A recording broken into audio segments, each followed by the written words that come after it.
Olá, olá, boa noite a todos, a todas e a todes, né? Estamos mais uma vez aqui, eu e Baba Sidney, no Diálogos Afroteológicos, discutindo aí questões que são importantes para o povo de terreiro, para toda a comunidade de terreiro. E hoje viemos aí com a movimento da UFRETA, e eles já vão falar para nós aqui. Eu queria só apresentar os integrantes da UFPreta que estão conosco aqui hoje, que é a Miriam Alves, a Olori, né, já esteve conosco aqui antes, que é doutora e mestre em psicologia pela PUC, né, professora do curso de psicologia da UFPEL, e professora do programa de pós-graduação em psicologia social e institucional da URGS, coordenadora do Núcleo de Estudos e Pesquisas ELECO, e militante do movimento de resistências UFPreta. E o professor Gilson Porciúncula, doutor e mestre em engenharia mecânica pela Universidade Federal de Santa Catarina, possui também graduação em engenharia agrícola pela UFPEL, né, a Universidade Federal de Pelotas, e atualmente atua como professor associado no Centro de Engenharias da Universidade Federal de Pelotas, na área de análise e projeto mecânico. E o Rodrigo Rosa, que é o estudante de gestão pública da UFPEL, integrante do Núcleo de Estudos e Pesquisas ELECO, integrante do Grupo de Estudos Positividades, militante do coletivo Juntos, conselheiro do Conselho Municipal LGBT de Pelotas e militante também do movimento de resistências UFPreta. Pai Sidney. Boa noite a todos, a todas, a todes, a Todex. Todex tem um X no final, que é uma encruzilhada.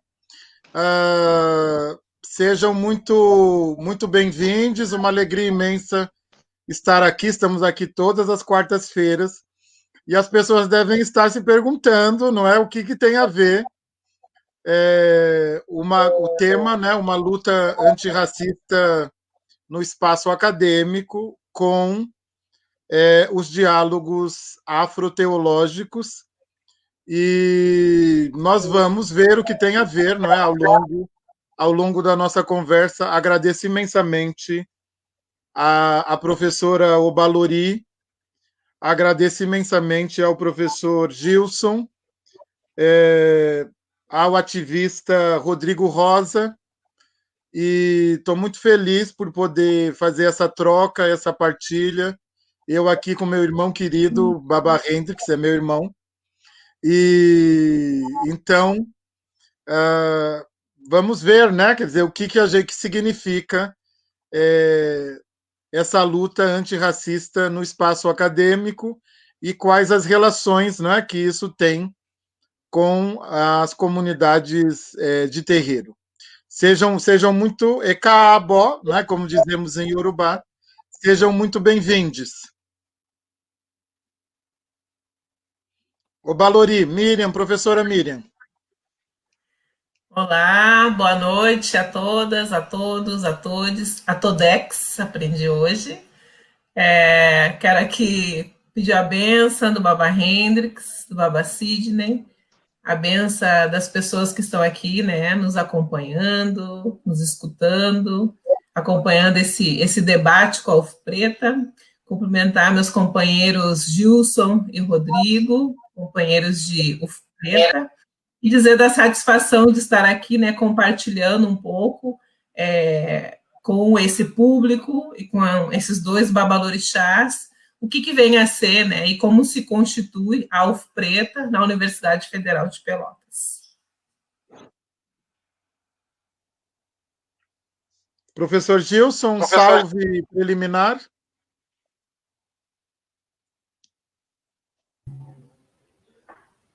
Então, boa noite a todas, a todos, né? Dizer que é uma satisfação, agradecer o convite, né? Satisfação que está com os companheiros aqui da UFPreta, né? A gente conversar um pouco sobre a luta antirracista no espaço acadêmico, né? Que é uma luta diária e constante, né? Que o movimento de resistência UFPreta vem fazendo dentro da UFPEL, né? Que é fundamental, né? Que a gente tenha se unido nesse momento. Essa luta não vem de hoje, ela vem bem anterior a nós, né? Mas necessária, né? Nós falávamos ainda, trabalhávamos em grupos separados, sempre defendendo as questões étnico-raciais, a questão das ações afirmativas, né? Mas a união de todos esses grupos, né, foi fundamental para a gente fortalecer a luta dentro da universidade e garantir os nossos espaços, né? Então, estamos aí para fazer essa discussão, uma satisfação que a gente possa fazer nesse espaço aqui.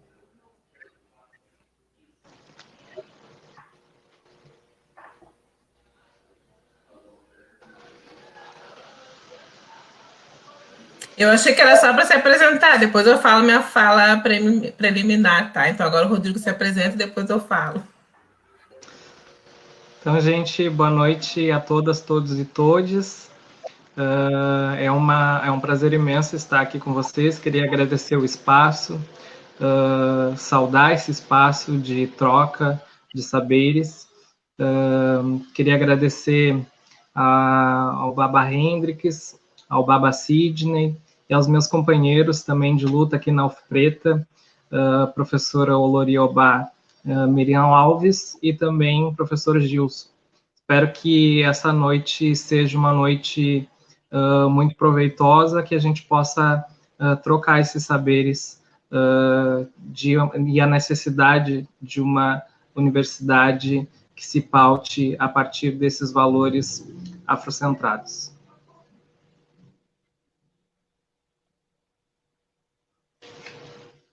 Muito beleza, então sejam todos bem-vindos mais uma vez.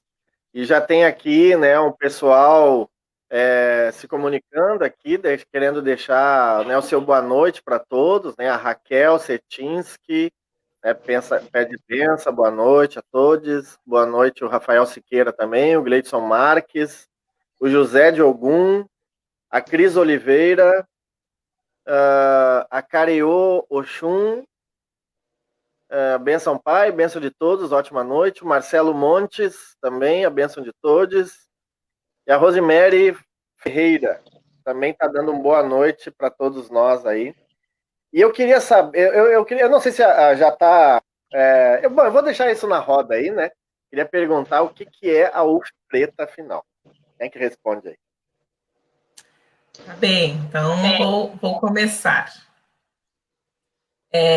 Para iniciar esse diálogo, eu vou trazer Conceição Evaristo, que vai nos dizer, né, que a nossa escrevivência não pode ser lida como histórias para ninar os da Casa Grande, e sim para incomodá-los em seus sonos injustos.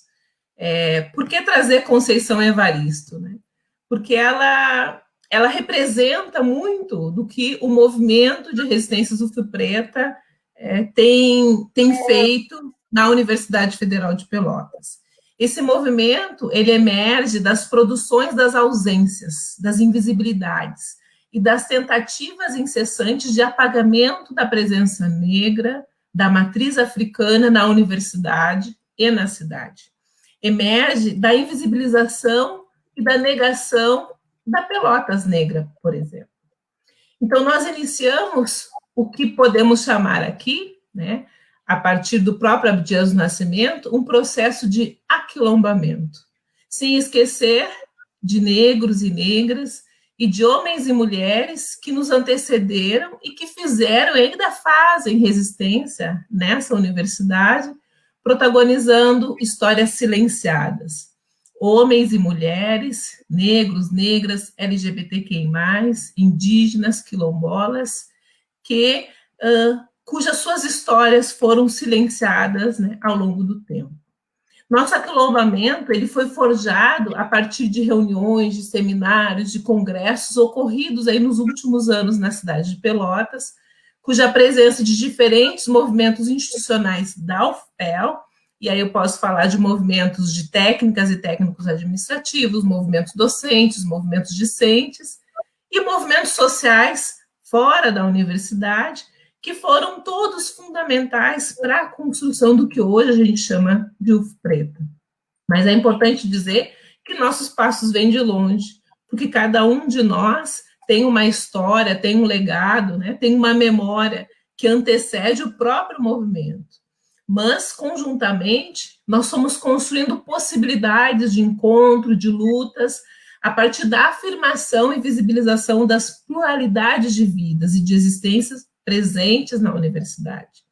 Então, nós somos um movimento constituído por falas e experiências diversas, mas que se complementam, como aprendemos na nossa matriz civilizatória africana, né? Ou seja, a complementariedade é um elemento fundamental que vai constituir a luta do movimento de resistências UFPreta.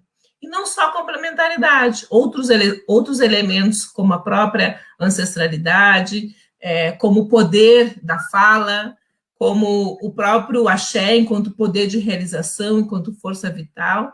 Então, nós somos pautados, enquanto movimento, sim, pela matriz civilizatória africana, ou alguns podem dizer, né, afro-brasileiras, ou até afro-indígenas. Então, diante, né, dessa perspectiva civilizatória, nós não almejamos, por óbvio, por exemplo, uma universidade ou uma sociedade homogênea, que normatize corpos ou modos de existência. Nós pautamos, sim, um projeto político de universidade que questione as problemáticas contemporâneas produzidas pela intersecção entre racismo, sexismo e classismo. Por que isso? Porque queremos, sim, produzir pensamentos e ações de enfrentamento às desigualdades, às iniquidades, que vão produzir no espaço acadêmico, no território acadêmico e científico, um universo que é entendido como para poucos, como privilégio para poucos. Precisamos, sim, romper com essa lógica do privilégio para poucos nas universidades como um todo. E aqui, falando especificamente, né, da universidade de onde a gente vem, Universidade Federal de Pelotas. Compreendemos que as iniquidades e desigualdades no território universitário são espelhamentos da sociedade excludente, racista, sexista, LGBTI-fóbica, que vivenciamos em Pelotas, que vivenciamos no Rio Grande do Sul, que vivenciamos no Brasil. E aí a gente poderia, né, nós poderíamos nos perguntar, resistir a quê? Resistir a quem? Resistir como? São questionamentos que emergem da trajetória de vida das pessoas que fazem parte deste movimento e que a branquitude desconhece, ou que a branquitude não quer conhecer. Mas é importante dizer que o movimento de resistências UFPreta, assim como qualquer outro aquilombamento, acolhe todos aqueles e aquelas que são considerados ou são lidos e tomados à margem da sociedade, à margem dos grupos, subalternizados por uma lógica dominante, excludente, que a gente ainda vivencia, por exemplo, na nossa sociedade brasileira e, por óbvio, como eu disse anteriormente, na própria universidade. Então, resumindo, o movimento de resistências UFPreta, ele nasce desse conjunto de emergências, dessa luta por existir e continuar vivendo, né, a partir de todos os elementos que constituem a possibilidade de vida dentro da universidade, produzindo ciência a partir da nossa matriz civilizatória, o que a gente tem chamado de uma ciência preta, por exemplo, lutando pelas políticas de ações afirmativas, que o companheiro Gilson vai trazer outros elementos nesse sentido, lutando para permanecer nessa universidade, mesmo diante do advento das ações afirmativas que possibilitaram acesso, mas não necessariamente o conjunto das universidades garantem a permanência dos estudantes que ingressam tanto em nível de graduação quanto em nível de pós-graduação. Então, o movimento de resistências UFPreta é esse amalgamento de diferentes experiências e outros tantos movimentos que a universidade vai vivenciar no último período. Acho que é isso, por enquanto. Beleza. O senhor tem alguma consideração, pai? Tá sem áudio, pai, Sidney. Vamos seguir com o professor Gilson? Vamos seguir com o professor Gilson, não é? Essa primeira... Eu já estou escrevendo aqui, estou escrevendo 1000 coisas. Depois eu saio já com as minhas questões. Então a gente deixa eles fazerem uma rodada, é isso, e daí a gente metralha eles, né? Pode ser? Tá bom. E o pessoal que está acompanhando aí também pode fazer perguntas aí, né? Que a gente coloca no ar aqui para eles responderem também. Aproveitem que dá para metralhar essa gente toda aí, hein? Professor Gilson. Obrigado. Então, continuando, complementando o que a Miriam falou, né? Esse aquilombamento que a gente faz, então, a partir desse movimento FIPreta, na UFPEL, né? Ele partiu, né? Então, de vários projetos coletivos, né? Onde nós discutimos a questão das ações afirmativas, né?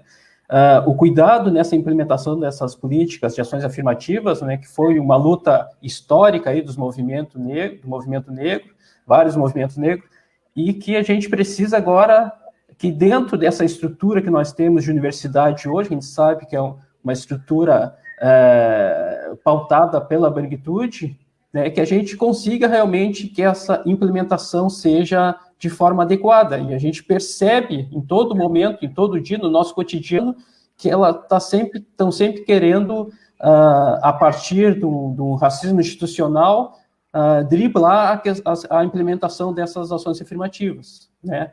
Aí eu posso falar aqui sobre o acesso, né? Vários problemas que nós temos no acesso, desde fraudes, desde do não acesso da universidade às regiões periféricas, onde estão os sujeitos, né, de direito dessas cotas, dessas ações afirmativas, né?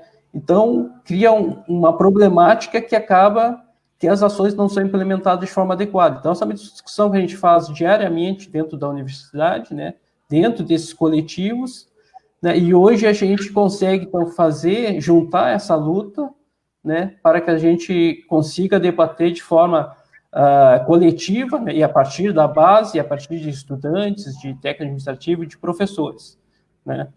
Então, em relação ao acesso, né, a gente tem, então, várias questões que precisam ser trabalhadas. Por exemplo, o acesso não pode ser o acesso só do acesso à universidade, esse acesso precisa ser universal. Então, o aluno tem que acessar a universidade, mas acessar toda a estrutura da universidade. E isso não é colocado para nós. Muito pelo contrário, é colocado várias barreiras burocráticas que o aluno hoje não consegue ter esse acesso de forma efetiva. Isso vai também para os servidores, tanto o técnico administrativo quanto os professores também, né? Ele é barrado também porque ele tem uma estrutura totalmente baseada no pensamento de branquitude, num pensamento racista, né, que impede, não reconhece, no caso dos professores, por exemplo, a nossa ciência, não reconhece as nossas pesquisas, né? Então, a gente tem esse barramento em todo momento, né? E aí tu vai para um acesso que ele não te permite acessar a infraestrutura como um todo, ou todos os privilégios que tem dentro da universidade, e a partir daí ele prejudica a sua permanência, né? Então, toda vez, principalmente o aluno, né, ele é barrado, né, e é lembrado todo o tempo que aquele ali não é seu espaço, aquela estrutura não é para ele, né? Então, isso aí afeta a permanência, aumentando a evasão, né?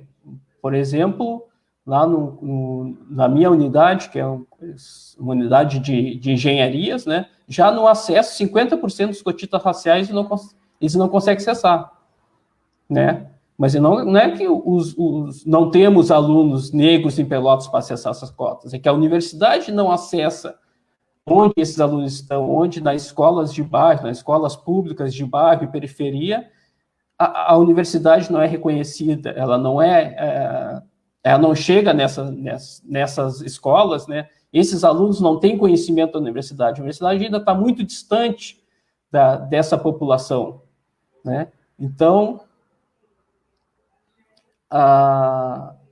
essa problemática precisa ser mudada na estrutura da universidade, né? Então, o movimento FIPreta, ele vem com essa demanda, né, de todos esse movimento, né, e colocando para discussão isso na comunidade, né, que a gente consiga mudar essa estrutura da universidade, que a universidade consiga se adentrar à comunidade, fazer esse diálogo com a comunidade externa da região também, né, que isso consiga afetar não só a comunidade da universidade, como a da cidade, da região também, né. Eu acho que outra questão que pode ser colocada é que a necessidade de mudar a estrutura da universidade, né, como um patamar de conhecimento em relação à troca de conhecimento com a comunidade é fundamental. E enquanto a gente não mudar essa estrutura para que ela consiga conversar diretamente com a comunidade, a gente não vai ter mudança na sociedade também, né? Acho que basicamente era isso.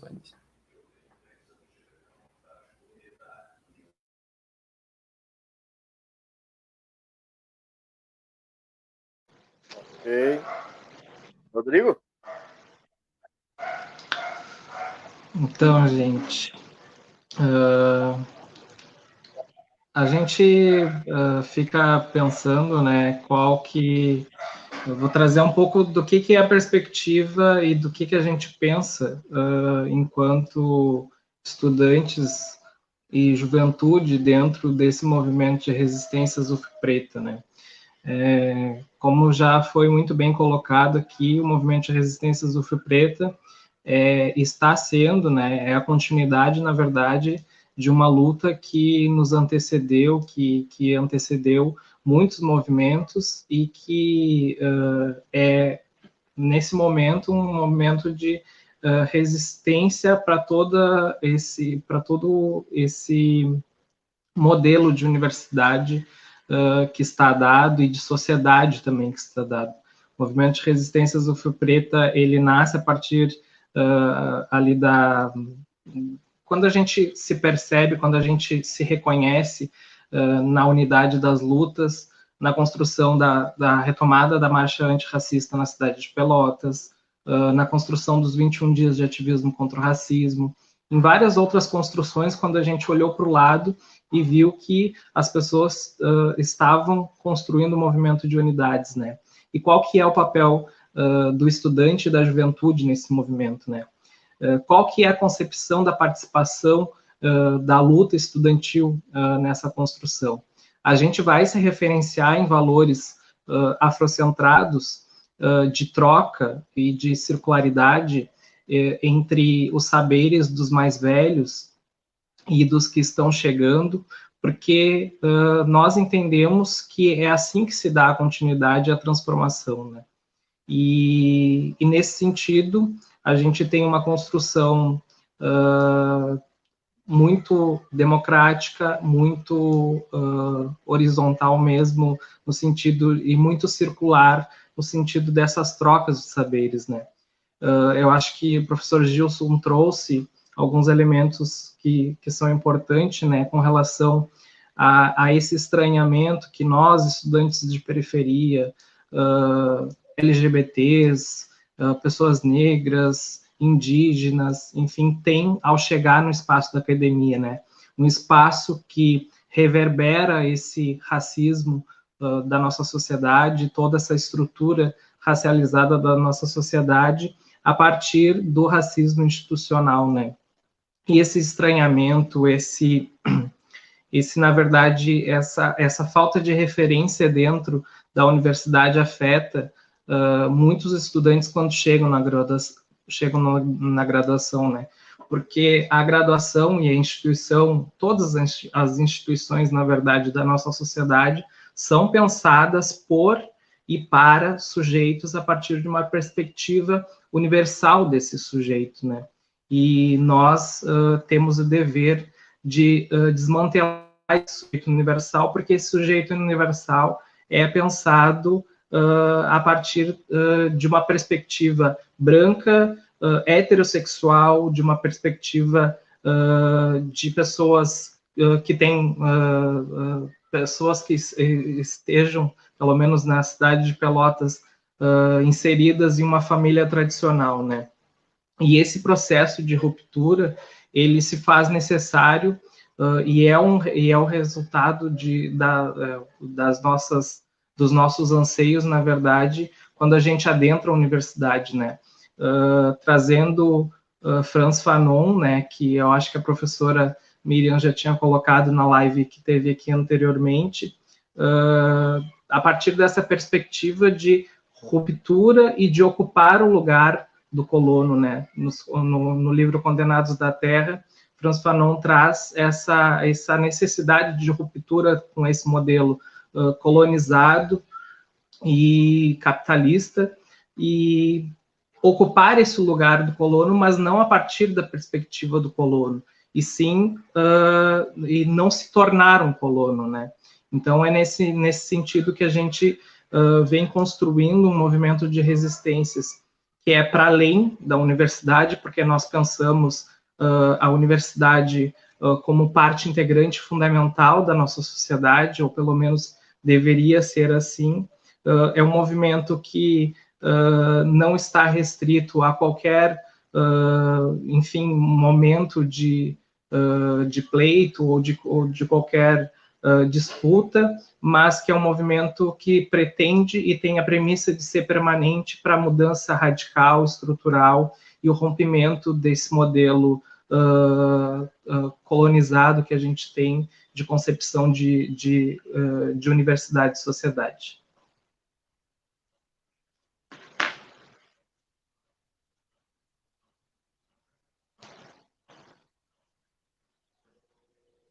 Ok, bom, tem delay, um pequeno delay, né?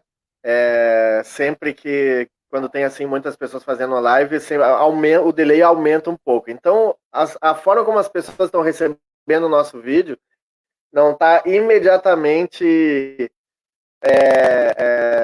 em conjunto com o que estamos falando aqui, e por isso algumas considerações, alguns comentários vêm um pouco atrasados e a gente coloca daí no ar um pouco atrasado, mas está sempre... mas vai estar no ar, tá, pessoal? Podem fazer perguntas também. Não sei se você quer falar alguma coisa agora, Baba Cisne. Eu fiz um monte de anotação aqui. Tem que abrir o áudio. Os mais jovens primeiro. Vai o senhor primeiro, os mais jovens. Tá bom. Bom, eu achei interessante algumas coisas que foram colocadas pelos três membros aí. Eu já achei interessante o fato de ter um estudante nesse movimento, né? Geralmente os estudantes ficam de fora dos movimentos desse tipo de movimento que é mais político dentro da universidade. E eu achei muito interessante essa abertura também, né, para ter o acadêmico, né, o estudante também, né, construindo essa universidade, que é uma universidade mais plural, né, ou melhor, deixando de ser universidade para se tornar pluriversidade. Eu imagino que seja isso que a UF Preta quer, e eu tenho, conhecendo as pessoas, né, eu acredito que sim. Eu achei interessante o que a professora Miriam falou sobre a intersecção entre racismo, sexismo e classismo. Acho importante essas invisibilidades, né? Porque geralmente quando se fala em universidade, se fala sempre em algo que é para todos, mas não pensa nesse todos. Pensa nesse todo como se fosse um, né? E esse é o grande problema do eurocentrismo. O eurocentrismo quer tratar de forma universal como se todo mundo fosse branco e colonizador, como eles são, né? E daí essa luta contra a branquitude, que a professora falou bastante, né, sobre, que eu acho que convém também falar, que a branquitude se refere a um comportamento, né, um comportamento que vem desses brancos. Não sei se eu estou correto, mas a interpretação que eu tenho dado é essa, a respeito de branquitude. E por isso o comportamento da branquitude pode ser desenvolvido por qualquer pessoa. E já o professor Gilson fala sobre o racismo institucional, que eu acho também que é um debate que tem sido travado há algum tempo, e fala sobre a falta de acesso à universidade.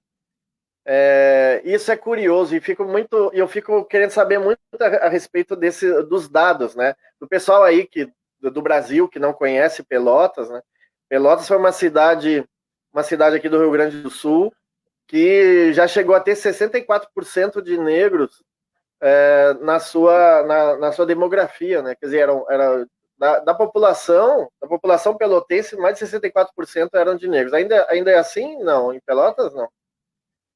E aí eu fico me perguntando o quanto dessa população realmente teve acesso a uma universidade, ou seja, a Universidade Federal de Pelotas, ela serviu realmente para criar um desenvolvimento da cidade para os brancos, né, ou para todo mundo na cidade, né? Então, eu acho que essa é uma pergunta aí que pode ser pensada pelos três. E o Rodrigo falou ali sobre saberes dos mais velhos, né, no caso é a senioridade, é um dos valores civilizatórios africanos aí, que é a senioridade, o respeito por esses que vêm antes, e também ele fala da circularidade, né, quer dizer, porque que esses saberes eles circulam de forma mais horizontalizada e não tão hierarquizada. E fico surpreso também dele falar em Fanon, né, tomar o lugar do colonizador sem ser colonizador. Eu acho isso crucial também para a gente já começar a dar esses passos aí. Eu fiquei um pouquinho preocupado só com o uso da palavra afrocentrado. E eu digo isso porque existem hoje duas formas de se pensar teoricamente essa palavra. E daí eu vou dizer assim, é a minha opinião, mas daí vocês podem discordar, não tem problema. Eu vejo assim que tem um jeito certo de pensar a afrocentricidade, que é aquela proposta pelo Molefe Assange, que fala sobre valores africanos, né, que são de inclusão, de agregação, de todo mundo para dentro, né? E tem a outra forma que está sendo utilizada, a afrocentricidade, falar em afrocentrismo ou afrocentrado, de se criar uma visão semelhante ao eurocentrismo, que é excludente, que valoriza apenas um grupo, que é o grupo de negros, e defende endogamia, defende uma série de valor que, na minha opinião, foge a tudo que o Assange falou, né, tem colocado, e que também foge ao pensamento africano em si, né, que é inclusivo e não excludente. E daí eu achava que seria interessante falar um pouco sobre isso também. Agora eu deixo aí, Pai Cisne. Não, agora eles precisam, né?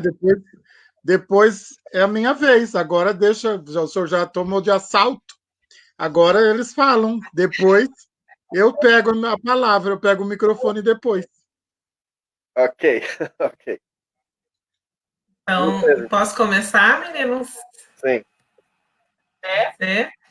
Então, assim, o Baba Rendes trouxe várias questões aqui importantes, né? Eu vou começar pela Pelotas, né? Então, situando, né, para o Brasil, isso que vai circular o Brasil inteiro. Então, a cidade de Pelotas fica no sul, né, do Rio Grande do Sul, na região sul do Rio Grande do Sul. Se alguém, né, for na cidade hoje, visivelmente, a gente enxerga, assim, uma cidade fundamentalmente negra. A gente enxerga isso. A gente enxerga principalmente quando a gente sai do centro da cidade, quando a gente vai para as periferias. É uma cidade fundamentalmente negra.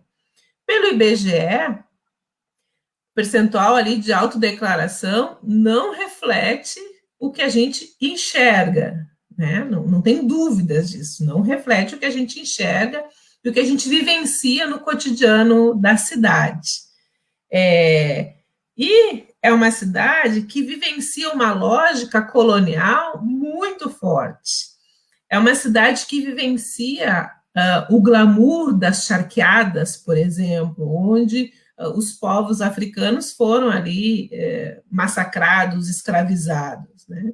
É uma cidade que vivencia o glamour dos casarões, cuja os seus porões, né, ficavam ali as pessoas negras escravizadas. Então, é uma cidade que não se pensa a partir daquilo que contribuiu para o genocídio da população negra, tanto do período da escravidão, quanto pós-escravidão. Então, acho que isso é um elemento fundamental para a gente poder pensar a cidade e pensar a universidade dentro dessa cidade. Então, é uma cidade cujo poder ele circula entre poucos, entre uma elite burguesa, hoje falida, mas que se coloca ainda nesse lugar, e o poder ele circula entre um grupo pequeno de pessoas, e que isso também vai produzir os efeitos na universidade. Então, historicamente, o poder na universidade vai circular também pelas mesmas famílias ou grupos rivais, mas continua nas mãos dessa elite branca pelotense. Acho que é importante dizer isso, e eu falo como alguém que não é da cidade, que vai para a cidade para trabalhar na universidade, né, como docente, e às vezes, enfim, né, acabo causando também alguns estranhamentos com o que eu vejo de fora, porque eu tenho essa possibilidade, né, de enxergar os movimentos, as relações que se estabelecem nessa cidade, desde um olhar de fora também, mas que está lá e que vai vivenciar o racismo nessa cidade de uma forma também muito intensa. Então, é uma cidade que a população periférica não tem, por exemplo, direito a saneamento básico. E isso, quando a gente pensa em saneamento básico, a gente pensa, a gente consegue imaginar como é que a gestão dessa cidade, que está no poder, né, que o poder está na mão de poucos, enxerga essa população que ainda tem esgoto a céu aberto na frente da sua casa. Então, são coisas que, para mim, hoje, né, o ano 2000, seriam inadmissíveis, mas que a cidade do interior, a segunda maior cidade com grande população do interior no estado do Rio Grande do Sul, vivencia, né, esse estado em que, essa situação, em que tem, sim, um apartheid, do meu ponto de vista, muito bem definido. Então, tem pessoas negras da periferia, que quando a gente vai, a partir de projetos de extensão, trabalhar com essas comunidades, a gente identifica que elas não conhecem o centro da cidade. Então, e aí a gente pode também fazer uma análise de que cidade é essa que a gente está falando. Bom, a partir disso, a gente já pode imaginar quem eram, né, até pouco tempo antes do advento das ações afirmativas, os donos da universidade. Então, a universidade era entendida como sendo ou como pertencente da elite branca pelotense. Com as políticas de ações afirmativas, tem todo um tensionamento, né, porque, bom, a universidade não é somente da cidade, ela é uma universidade federal. Estudantes do Brasil inteiro passam a residir nessa cidade para estudar, e outras relações passam a ser produzidas daí, mas, obviamente, com muito sofrimento para as pessoas, principalmente negros e negras, LGBTQI+, que vêm de fora e que vão vivenciar toda essa lógica colonial que está impregnada nessa cidade, nas relações que essa cidade estabelece com o outro, de sempre subalternizar o outro. Então, quando, em projeto de extensão, por exemplo, a gente escuta de uma mulher negra que, numa casa de elite da cidade, ela recebe R$30 por uma faxina, a gente também começa a ter a dimensão, né, de que relação é essa? Pagar R$30 por uma faxina para uma pessoa que vai a pé para poder economizar esses R$30. Então, são elementos que vai reafirmar, né, que nessa cidade, essa universidade, então, passa a ter, sim, donos, que é da branquitude. E que algumas políticas vão começar a tensionar isso e começar a dizer que não, né, que essa universidade que é pública, que é federal, que é gratuita, ela está situada no Brasil, e que estudantes do Brasil inteiro vão passar a usufruir dos direitos, né, de estudar, dos direitos à educação superior a partir dessa universidade. Então, do meu ponto de vista, aqui tem um tensionamento importante, né, que acho que os meninos ali que são pelotenses, eles podem trazer outros elementos sobre isso. Em relação à UFPreta, se constituir a partir da relação entre docentes, técnicos e estudantes, é justamente, né, porque nós partimos de valores e de perspectivas éticas, políticas, que são diferentes das que estão colocadas pela essa matriz civilizatória eurocêntrica, que é a base, né, de constituição das universidades ocidentalizadas. Então, é comum a gente ver movimentos de professores, movimentos de técnicos, movimentos de estudantes, mas a UFPreta, ela se propõe a conjugar, a uma relação complementar entre, no mínimo, essas três categorias, e mais, uma relação complementar em diálogo estreito com os diferentes movimentos sociais. Por quê? Porque a UFPreta se constitui a partir das nossas experiências, né, em diferentes movimentos sociais. E aí, sim, pensar não uma universidade, sim uma pluriversidade, para nós faz todo sentido. E é isso, sim, que a gente almeja, né? A gente poderia pensar várias perspectivas teóricas para pensar o conceito de pluriversidade, mas só pegando o conceito, né, de que ali os conhecimentos que estão colocados, eles não são universais e únicos, não. Né? E a gente trabalha, assim, na perspectiva afrocêntrica, como o Babarrem estava falando, a partir da fala do Rodrigo, no sentido, sim, do que do Cheikh Anta Diop vai falar do princípio da xenofilia, sim, agregando. E aí eu acho que o Rodrigo pode trazer alguns elementos do porquê, então, que ele, né, um jovem branco, faz parte da UFPreta. O que traz, né, o Rodrigo, enquanto jovem branco, a militar, né, nesse movimento de resistências chamado UFPreta.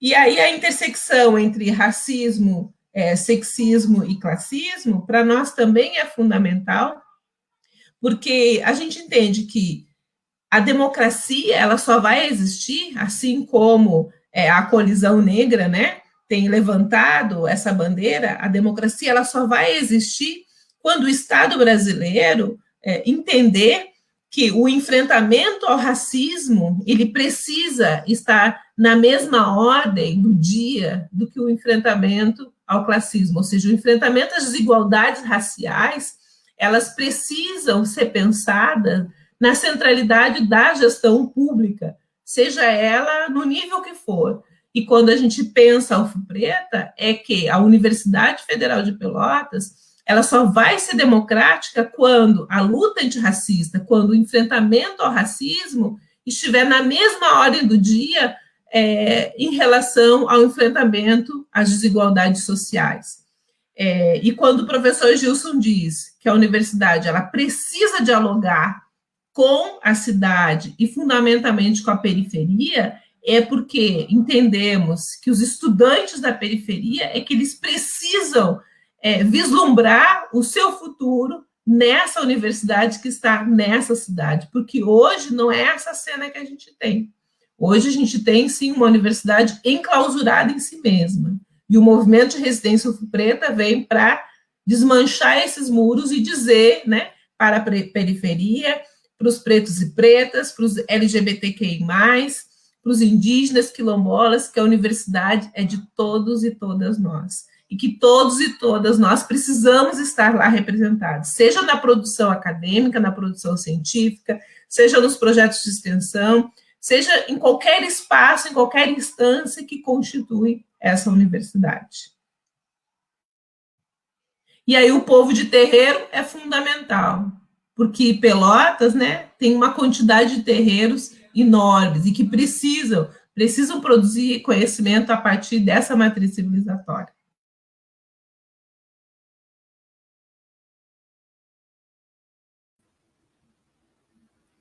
Eu acho, para complementar o que a Miriam falou, né, eu acho que, sim, a Universidade Federal de Pelotas, ela era totalmente, ela só evidenciava essas diferenças que tem na cidade, né, da invisibilidade da comunidade negra, né, e ela era, assim, específica para a elite branca pelotense, né, e aí a gente pode destacar algumas políticas públicas que começaram a mudar essa cara da universidade, né, então ela começa lá pelo Reúne, com o programa de expansão das universidades públicas, né, onde aumentou, a UFPEL aumentou, assim, mais de 100% o número de cursos e de vagas no Reúne, né, mas mesmo assim ainda estava na mão da elite pelotense. Aí outra política pública, então veio o SISU. Aí com o SISU já começou a mudar a cara da universidade. Aí sim, né, o sistema, ele veio, esse sistema universal a partir do Enem, ele tira então um pouco essa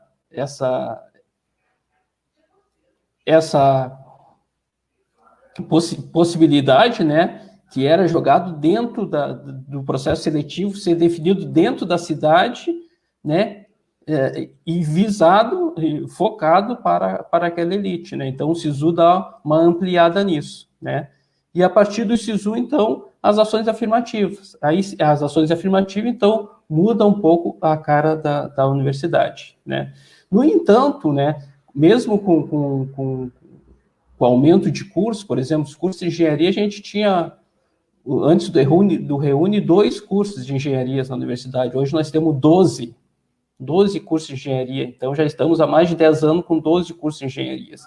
E esses cursos de engenharia, eles não estão entrando na comunidade para fazer a transformação da cidade, né? Então, a gente precisa colocar esses cursos, esse conhecimento da universidade para transformar a cidade também, né? Para transformar a periferia, para ir lá nos bairros, para solucionar nosso problema de saneamento, como a Miriam falou,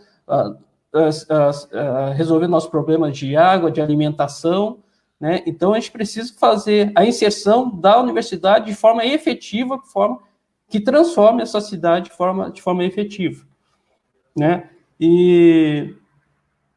Então, o movimento Resistência UF Preta, ele vem nessa batida, dessa mudança que teve, né, de acesso, né? Então, a questão das ações afirmativas, e não só tem cotas raciais, mas cotas sociais. Então, hoje, 50% dos alunos que acessam qualquer universidade, né, mas falando da UFPEL, são alunos de escola pública, né? Então, isso já dá um diferencial, então ele dá um baque em relação à universidade que tínhamos, né? Mas mesmo assim, ela tenta ainda, como eu tinha falado, ainda através do racismo institucional, driblar essas políticas, né? Utilizando muitos sistemas de fraude. A gente teve muitas fraudes lá na universidade, então, acho que foi uma das primeiras que a partir desses grupos que eu tinha falado, que hoje alguns fazem parte do movimento de resistência UF Preta, que denunciaram essas fraudes, né, principalmente nos cursos de medicina, né, e esses alunos fraudulentos foram afastados da universidade, né, mas mesmo assim, a estrutura da universidade, ela ainda insiste em utilizar outros mecanismos, né, até em outro momento, aí a gente teve, então, um dispositivo que foi utilizado lá, que tirava a vaga do SISU, né, e reservava para a região, né, reservava para a região, mas em que sentido? Em sentido, né, que a gente estava percebendo que estava reservando vagas para as escolas particulares, né, então nós tivemos que atuar em cima disso também e considerar a distribuição dessas vagas de acordo com as escolas públicas que tinham na região, né? Então, tivemos que propor, fazer uma chamada pública, chamar a população sobre o que estava acontecendo, né? E, nesse momento, conseguimos reverter aquelas vagas que estavam indo para as escolas particulares, conseguimos reverter elas para a escola pública, né? Então, existe uma mudança na universidade a partir de políticas públicas. Então, essas políticas têm que ser efetivas e têm que ser vigiadas a todo momento para que elas tenham efeito. E esse é um papel fundamental do movimento de resistência UFPreta.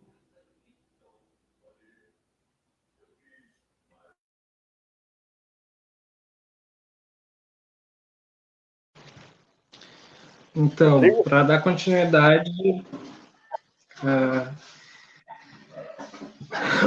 eu acho que a professora Miriam trouxe um pouco de qual que é a perspectiva da linha teórica afrocentrada que a gente traz aqui, e eu acho que a expressão, na verdade, disso também é eu estar dentro do movimento de resistência UFPreta, e aí ela me fez essa inquietação para falar sobre, né, do que é ser uma pessoa branca, por que uma pessoa branca, né? Primeiro que a perspectiva sendo desses valores, eu até tinha separado aqui antes para falar, esses valores que a gente já citou, alguns que a gente já citou aqui, como a circularidade, a oralidade, a pluralidade, a pluriversidade, são os valores que nós nos baseamos não só na perspectiva teórica, mas em como a gente constrói o movimento de resistências UFPreta mesmo. E eu penso que para falar disso, preciso falar de que lugar eu parto, né? Então, eu sou uma pessoa, um homem gay, e uma pessoa vivendo com HIV, uma pessoa de periferia, e que não via há muito tempo, participo de movimento estudantil há bastante tempo, mas que não via há muito tempo um movimento de resistências que fosse, a partir de uma perspectiva de revolucionária, radical e de ruptura com esse modelo, que pudesse contemplar mesmo todos os segmentos. E é no movimento UFPreta que eu vejo isso acontecer no seu desenvolvimento. Quando a gente lá atrás olhava como se deu esse processo de construção, em que a gente olhou para o lado, e estava a professora Miriam, estava o professor Gilson, estávamos muitas pessoas construindo esse movimento de resistência, é que surge a necessidade da gente fazer esse processo de pensar mesmo a universidade e a ruptura, né? E aí, por que, né, uma pessoa que está neste lugar, apesar de não ser hétero, de não ser uma pessoa rica, enfim, ser uma pessoa branca, e como que uma pessoa branca faz essa luta, né? Primeiro que esse estranhamento para pessoas LGBTs, para pessoas que vêm da periferia, ele também acontece, não acontece, obviamente, da mesma maneira que acontece para pessoas pretas, mas é um estranhamento, é o que o professor Gilson já colocou, de um não pertencimento, de um não lugar dentro desta universidade, né, dentro desta sociedade, né. Mas, para além disso, se a gente pensar a branquitude como uma estrutura de poder, porque é uma estrutura de poder que perpetua a hierarquia, que perpetua, enfim, essa estrutura de uns têm direitos porque são, e outros não têm porque também são alguma coisa, essa estrutura racializada da nossa sociedade faz com que a gente perpetue valores que não possibilitem, na verdade, a transformação e a verdadeira transformação. Por isso que o movimento de resistências UFPreta, ele também trabalha a partir da perspectiva interseccional, mas que pensa a partir estruturalmente desses lugares, desses saberes, porque isso é central para nós. Nós não levamos essas pautas como segmentação, como o recorte que muitas pessoas falam. Nós somos o todo, nós pensamos a partir do todo, desse plural, e é assim que a gente constrói. E por quê, né? Por que uma pessoa que tem o privilégio de ser branca precisa romper com esse privilégio, precisa utilizar desse privilégio para romper com esse modelo de sociedade que se pauta na racialização e que se pauta, sobretudo, nessa estrutura de dar poder para alguns e subjugar outros. Porque não é possível, como a professora Miriam falou, um pleno desenvolvimento da democracia, de todos esses conceitos, um desenvolvimento humano mesmo, se a gente não pensar a partir dessa perspectiva revolucionária, radical e de ruptura. Porque não há democracia enquanto a gente tiver racismo, não há democracia enquanto a gente tiver LGBTfobia. E quando a gente rompe com essa estrutura colonizada, quando a gente rompe com essa estrutura capitalista, é que a gente vai possibilitar chegar em uma sociedade que de fato contemple a pluriversidade, que de fato contemple o todo, né? E aí eu vou de novo trazer o Fanon aqui, porque ele para colocar algumas questões que é com relação ao fazer história, ao fazer ciência. O Fanon, no Condenados da Terra, também fala: o colono faz essa história e sabe que faz.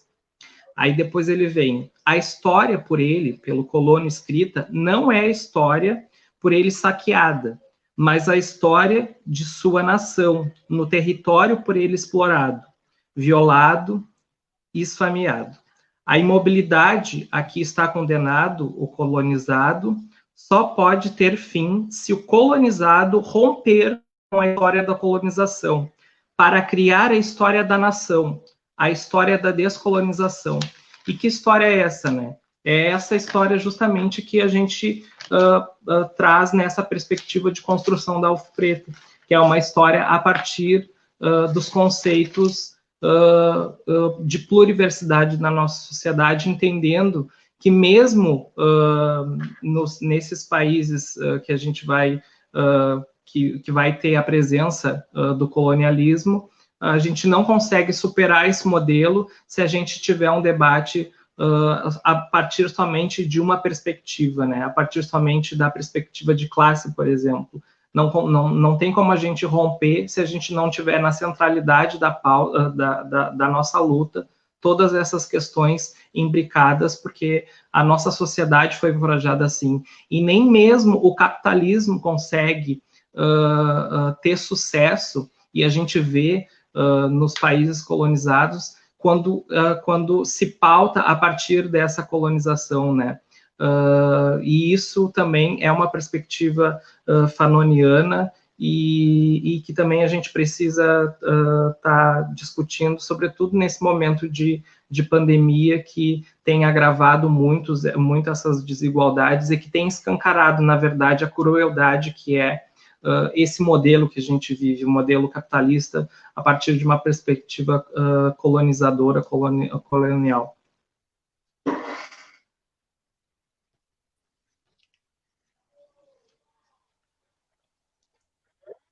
Podemos? Perfeito. Vai, Cisne. Então, eu nunca me senti em casa, não é, na universidade de São Paulo, não é? Quer dizer, eu estive uspiano, mas eu nunca me senti em casa na Universidade de São Paulo. E a analogia que eu posso fazer é o seguinte: aquela casa não foi construída para me receber, não é? Quer dizer, quem construiu a casa para ela, não é? para ela e para os seus, portanto, não construiu uma casa a partir de uma ética circular, a partir de uma ética coletiva, a partir de uma ética plural, não é? A partir de uma ética que pudesse receber a todos. E eu confesso que não foi fácil me manter na universidade branca, mas eu também preciso dizer que, à época, eu não tinha consciência do tamanho dos obstáculos que estavam diante de mim, e hoje eu tenho muita consciência. É muito difícil, não é, para um negro ter de aprender a língua do branco, ter de falar a língua do branco, ter de se comportar como branco na casa do branco. Então, isso tudo eu resisti, né? Quer dizer, eu consegui, mas à custa de magia preta, não é? Sem dúvida, à custa de magia preta, mas foi muito desgastante, não é? Quer dizer, às vezes, né, nós pensamos, né, quer dizer, e também a colonização, ela é um lugar de criação de mentiras, e ela não vê o que ela mesma cria, e ela acaba criando mentiras sobre nós, não é, de que não somos habilitados, de que não somos capacitados, de que não damos conta. Ora, mas é muito difícil voltar para o lugar que lhe escravizou, que lhe açoitou, que lhe colonizou. Quer dizer, é muito doloroso voltar para esse lugar, e é muito difícil estudar, não é? E ter de estudar a branquitude, não é, como esse lugar abstrato de exercício de poder e de colonialismo. E aí eu queria começar. Eu tenho uma questão para cada um dos nossos queridos professores e professoras aqui. E eu tenho uma primeira questão para a professora Olori Obá. Professora, nós estamos na universidade, não é? Quer dizer, eu sei que nós temos o avanço dos movimentos de reparação, das ações afirmativas e das cotas raciais, mas seria também um movimento da UF Preta escurecer, não é, a universidade branca, a ponto também de funcionar um pouco como uma bolsa permanência, para além daquela bolsa permanência necessária, econômica e de incentivos econômicos, mas uma bolsa permanência também abstrata, subjetiva, de modo que negros e negras se sintam um pouco mais confortáveis e sintam a universidade também um pouco mais como sua, e não a sintam como se eles fossem, né, e são de verdade indesejáveis, não é? Existências indesejáveis. Então, nós estamos na universidade hoje, nós negros e negras, né? Quer dizer, quem somos nós nesta universidade? Ela vem se tornando um pouquinho mais escurecida. Quer dizer, como é que está isso, né? Quer dizer, o racismo, ele tem mais se agravado ou ele tem, não é, se amenizado? Então, essa é a primeira questão para a professora Olori Obá. E aí, para Rodrigo Rosa, eu queria saber, né, que é um lugar de fala dele, ele é branquitude aliada, certamente, uma branquitude que nós chamamos de branquitude crítica aliada, Mas qual é o papel, não é, da branquitude no escurecimento, no empretecimento da universidade hegemonicamente branca, patriarcal, heteronormativa, e ele já tocou na questão das interseccionalidades, mas eu queria saber, quer dizer, qual é o seu papel, não é? Quer dizer, qual é o papel da branquitude? E aí eu queria falar um pouquinho com o professor Gilson. É possível escurecer a universidade? É possível tornar a universidade branca, patriarcal, hegemônica, de forças hegemônicas, conservadora, né? Quer dizer, muito conservadora, racista, sim. É possível travarmos minimamente essa transformação sem a branquitude? Essas são as minhas questões preliminares.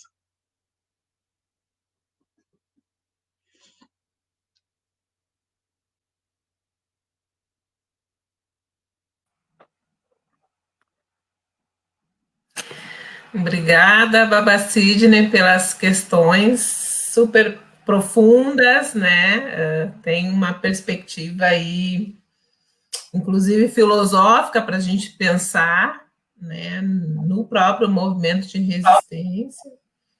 E quando o senhor fala, né, que esse espaço, né, que a universidade, ela não foi pensada, né, que essa casa, né, inclusive esse prédio, essa estrutura, não foi pensada para que nós, né, habitássemos esse espaço, para que nós permanecêssemos nesse espaço. E eu acho que é isso mesmo.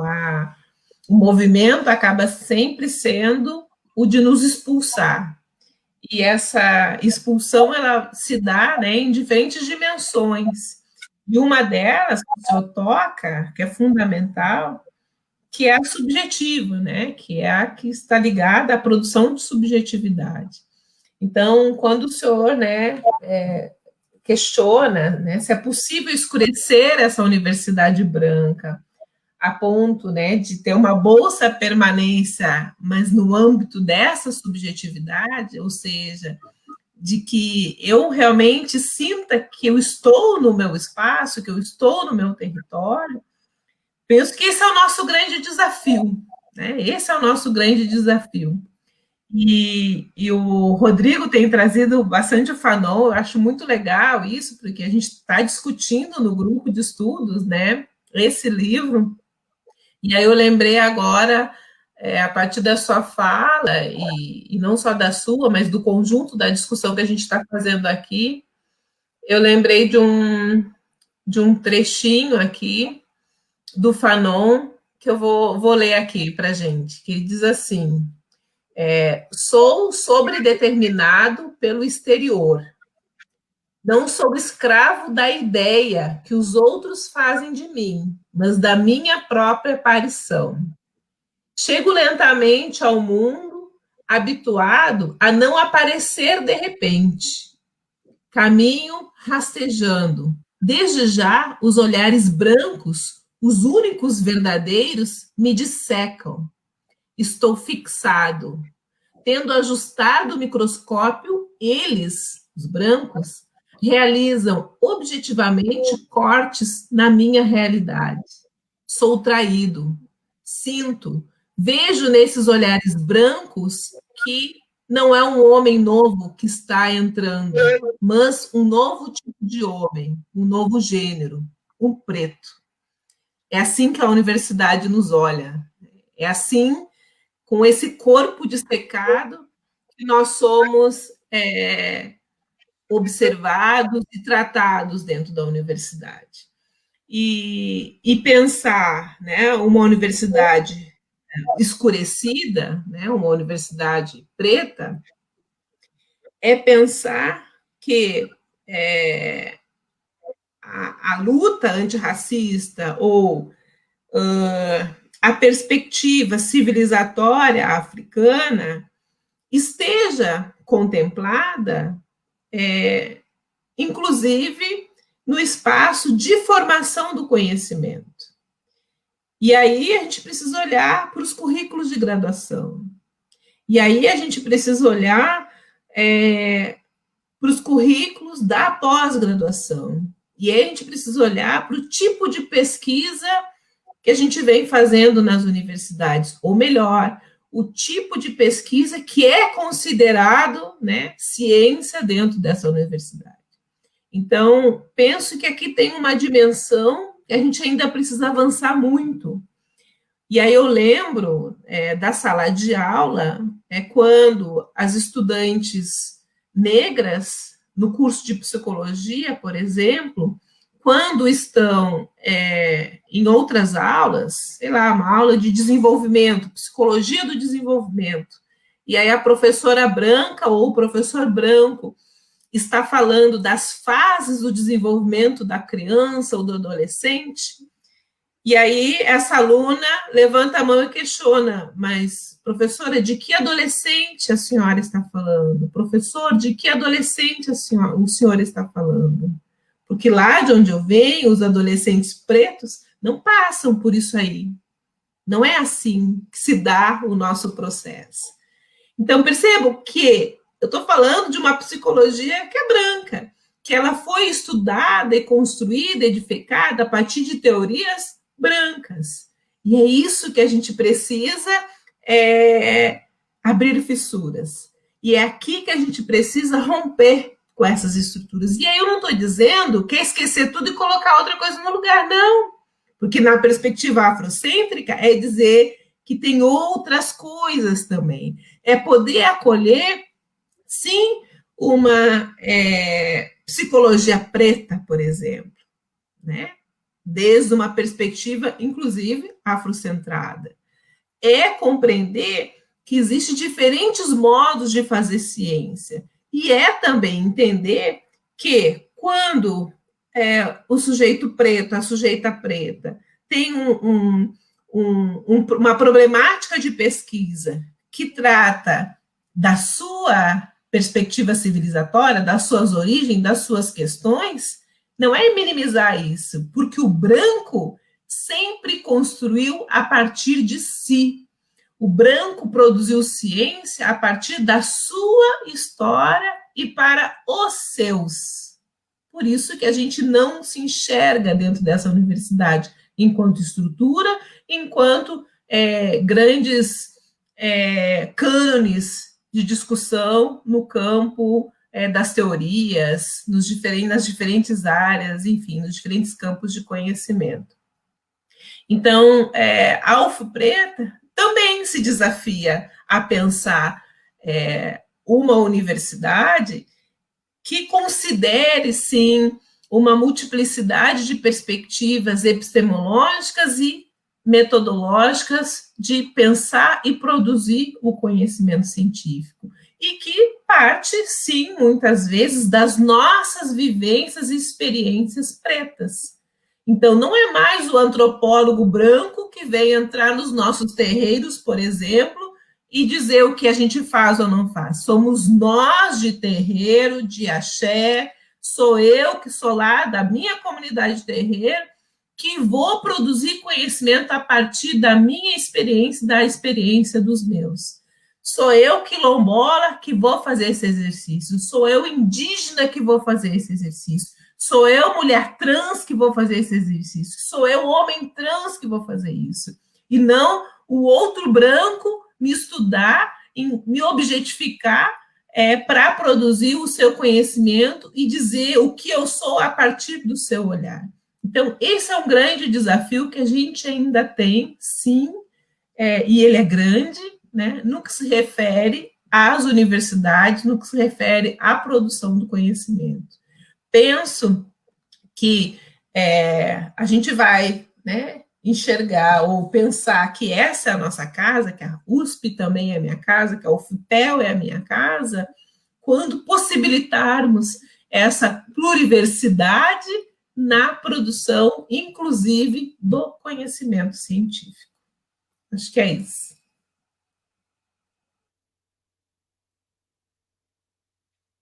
Muito obrigado, professora. Muito obrigado. Amei, amei.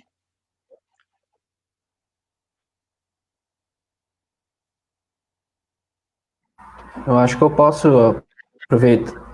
Quer responder, Rodrigo? Aproveitar o gancho da Mírio aí, que a Mírio, fui bastante contemplado com a fala da Mírio, né?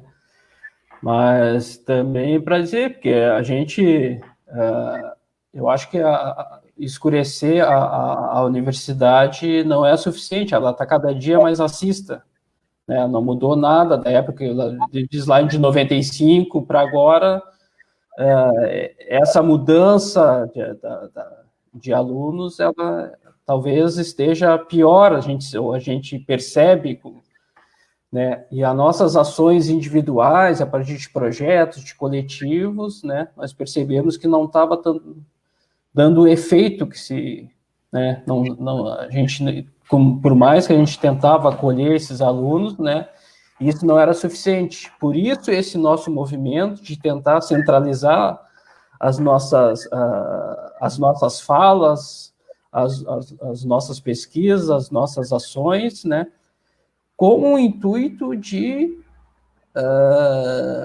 alterar mesmo a estrutura da universidade, propor um projeto político-pedagógico que tenha essas ações, as questões étnico-raciais, a questão do antirracismo, que seja transversal em todos os eixos da universidade, né? A partir dos currículos, como a Mírio falou, né? E também até de formar os formadores, né? Enquanto a gente não tiver esses formadores com essa consciência, com esse pensamento, com essa, pelo menos uma crítica antirracista em cima da estrutura da universidade, em cima do seu projeto político-pedagógico, a gente não vamos conseguir vencer essas questões dentro da universidade e transformar ela democrática de forma efetiva, né, para que a gente consiga realmente escurecer como um todo a universidade ou acolher esses alunos de forma mais adequada.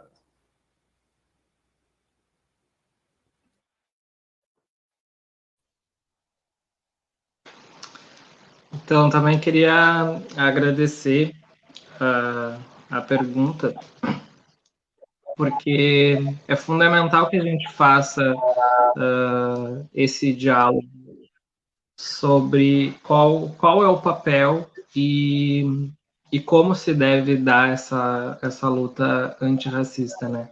Primeiro que um dos elementos básicos que a gente traz é que se o racismo não foi criado por pessoas negras, cabe a pessoas brancas também combaterem esse racismo, né? É obviamente que nós, pessoas brancas, a branquitude não deve ocupar um lugar de invisibilidade, de invisibilização das pessoas negras que estão há muito tempo nesta luta, quando a própria branquitude não se dava conta, né? Aí no Brasil, desde o início do século passado, e antes mesmo, né, de todo esse processo, primeiro respeitando, né, respeitando toda a história, toda a luta de pessoas, mas que é fundamental, sim, que o branco compreenda o seu lugar de fala e o seu lugar a partir do reconhecimento do seu privilégio e utilizando esse privilégio para romper com esse sistema, né? E aí, algumas atitudes que devem ser tomadas a partir de... Nós fomos educados, nós fomos criados, assim como por conta do resultado desse processo de colonização, nós fomos educados para ser os colonos que o Fanon traz, né? E aí a gente precisa reverter esse processo, a gente precisa agir de uma determinada maneira que a gente possa romper com esse processo de colonização, né? E aí, para a gente fazer isso, a gente precisa ter as epistemes, né? A gente precisa acessar as epistemes, né? E aí a gente precisa ler pessoas negras, a gente precisa entender porque nós, pessoas brancas, não fomos educadas para romper com esse modelo, né? E aí, exercitar o antirracismo diariamente, ele é fundamental. Não só exercitar se fazendo o questionamento permanente de como essa estrutura se coloca na sociedade, mas fazer esse questionamento com a perspectiva da mudança, da ruptura com esse modelo mesmo, né? Nós precisamos atuar para essa ruptura, né? E aí, como é que a gente vai fazer, né? A gente vai se utilizar desses privilégios, se utilizar dessas ferramentas da branquitude, e é importante que a gente evidencie a branquitude como essa estrutura de poder, porque acho que até a fragilidade da branquitude é algo que denota muito, né? Porque as pessoas tomam para si como ofensa, né? Quando as pessoas falam branquitude ou falam sobre os privilégios da branquitude, né? E é preciso que a gente entenda que sim, a gente inserido, pessoas brancas inseridas nesse modelo de estrutura de poder, nós temos esse privilégio, mas que a gente precisa atuar para acabar com ele, justamente por ele ser, por tudo aquilo que eu já tinha colocado, por não ser possível desenvolver a continuidade, enfim, um modelo de sociedade que contemple, né, um modelo de sociedade que seja verdadeiramente plural, democrático, se a gente não partir desta perspectiva, assim. E, enfim, alguns conceitos, né, branquitude, a gente tem surgido conceito de branquitude, conceito de branquidade, que branquitude são as pessoas aliadas, tem esses conceitos, né, de que são pessoas aliadas na luta antirracista, são pessoas, enfim, que têm um pensamento crítico com relação a isso, e que a branquitude, que a branquidade seriam as pessoas que não reconhecem esse privilégio, portanto, não... Mas o que é fundamental é que as pessoas, além de reconhecer os seus privilégios, além de perceberem essa estrutura racializada que a gente vive, essa estrutura de opressão, que combata essa estrutura de opressão. E a gente vai fazer isso diariamente em uma luta cotidiana, diária, de aprendizado, e é um processo pelo qual, obviamente, eu estou passando, não tenho a perspectiva, não tenho me fugiu a palavra, mas não tenho a ideia de que eu estou pronto para essa luta, estou pronto para essa luta, mas que a gente tem que começar, e o movimento de resistência azul preta, ele é um espaço para a gente acabar e para a gente romper com esse modelo, né? Então, é um pouco desse lugar que eu falo, e é um pouco nesse sentido que eu convido que todas as pessoas brancas se aliem nessa luta, porque é fundamental que para que a gente construa uma sociedade verdadeiramente equânime, a gente perceba todos esses privilégios, e que a gente se utilize desses privilégios justamente para romper com esse modelo.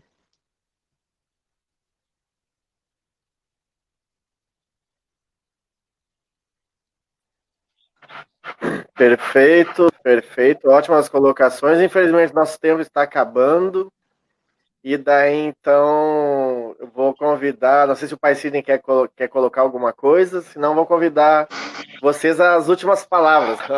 As últimas não, né? A encerrar as falas de vocês por hoje. Eu quero só agradecer, pela oportunidade de partilha. Estou muito engraçado, né, que a gente vai se reencontrando e os debates eles vão se expandindo, não é? Isso é fundamental. Algumas questões que você acreditava que lhe atravessaram, né, em algum momento, e você acreditava que elas já estavam mais ou menos resolvidas, mas elas não estavam, né? Essa é a verdade. Não estavam resolvidas. E eu penso que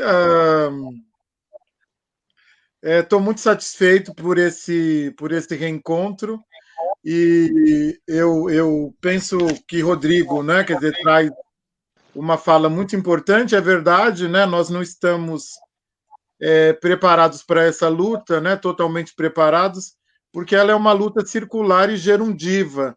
Então, ela está no gerúndio, ela está acontecendo, não é? Quer dizer, nós estamos, né, nesse formato gerundivo, não é? Porque nem isso nos fora permitido, que aprendêssemos a lutar. Portanto, diferente, né, deles, que estão sempre preparados, a gente está se preparando, né, porque a roda, né, nós estamos girando. E eu quero agradecer, sempre foi um encontro delicioso, tão delicioso que voou e nós nem percebemos. E, mais uma vez, tomar a bênção, né, de todos indistintamente, deixar meu salve e meu abraço apertado. E Pai Hendrix também, muito obrigado, a sua bênção. E espero que possamos nos reencontrar mais vezes.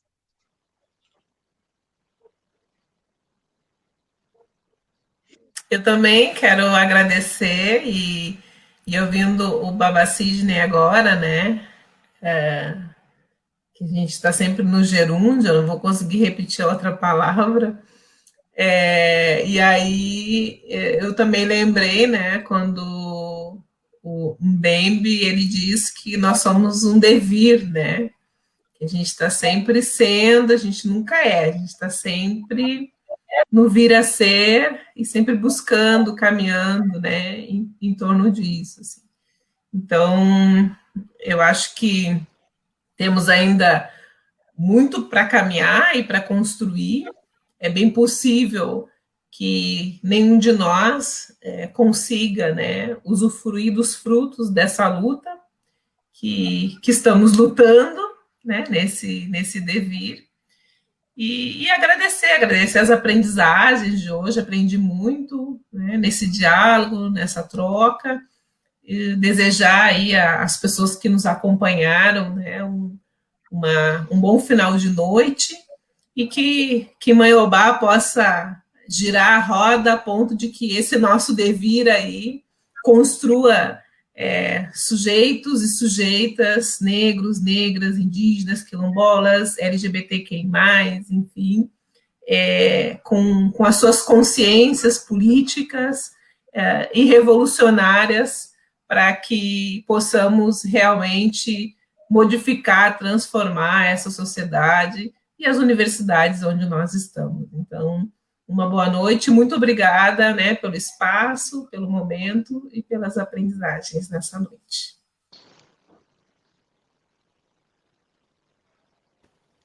Também, então, queria agradecer aí o Baba Hendrix, o Baba Sidney, pelo espaço, né, pelo diálogo aqui, sempre um grande aprendizado, né, um aprendizado diário aí com a Miriam, um aprendizado diário com o Rodrigo, que a gente tem tido lá, e com os outros companheiros do movimento de resistência UF Preta, né, agradecer quem assistiu essa conversa aqui, para mim foi muito proveitosa, né, e dizer que a gente está lá, né, lutando, como a Miriam falou, né, uma luta que não é fácil, uma luta que é diária, é a todo momento, né? Mas, por outro lado, é muito gratificante, né? Muito gratificante, é uma luta que é para que a gente consiga, de alguma forma, contribuir, né?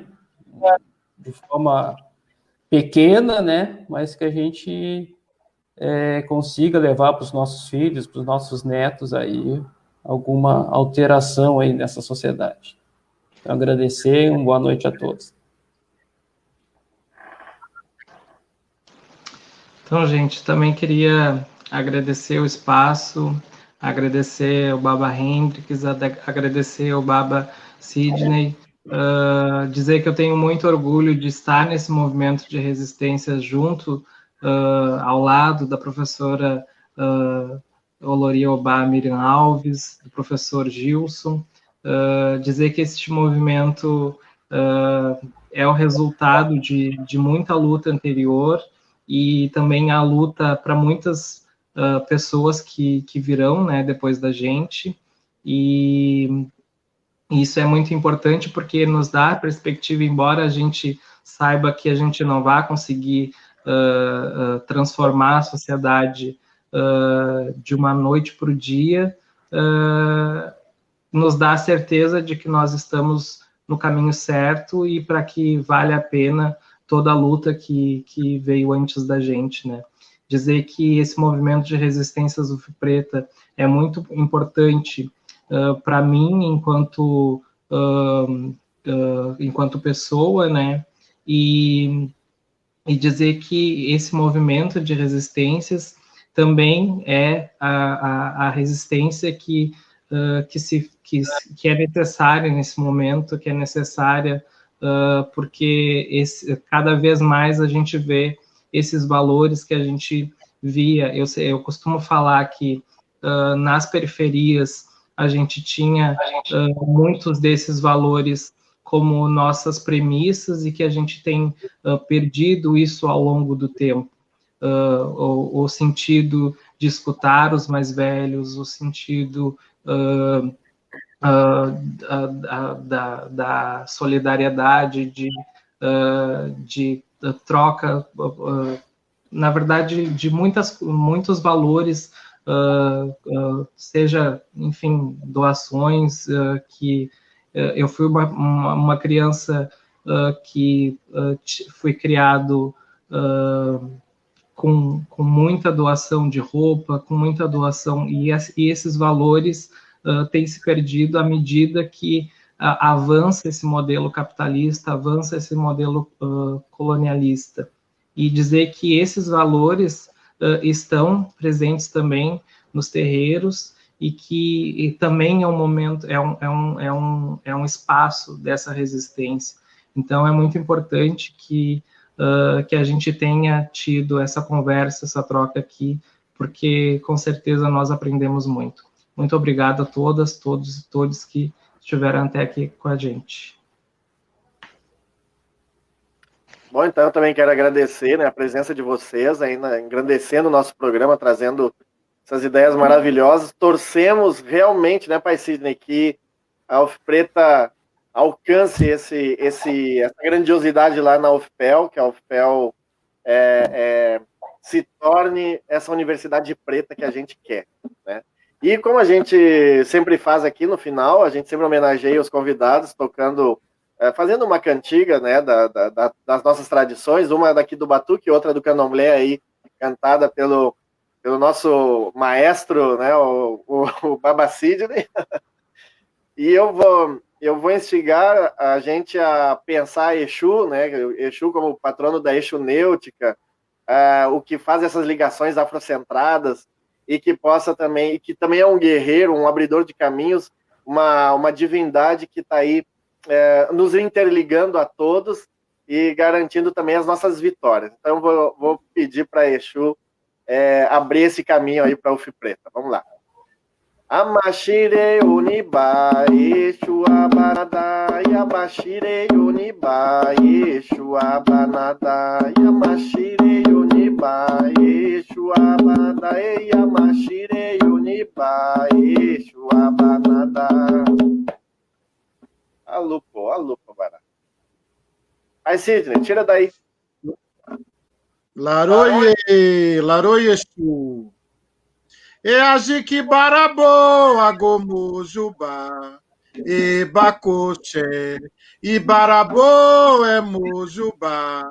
Ó, mode coi barabo, para moju, para lebare chulona. Laroye, laroye. Exu acorda cedo, aji barabo. Exu acorda cedo e leva a criança até a escola, porque é na escola que se aprende. E depois que a criança aprende, ela começa a ir pelo seu caminho. É o caminhante que faz o caminho. Laroye. Laroye Galupo. Muito obrigado a todos, obrigado a quem estava nos assistindo. E fiquem ligados aí agora até na próxima semana, toda quarta-feira, então, Diálogos Afroteológicos. Para quem está vendo aí, correndo aí embaixo, né, os nossos Instagram, o meu do Baba Sidney e o da UF Preta. E tenho certeza que lá no da UF Preta vai ter os Instagrams dos colegas que estão aí participando desse momento incrível. Grande abraço, até a próxima. Estamos encerrando por aqui.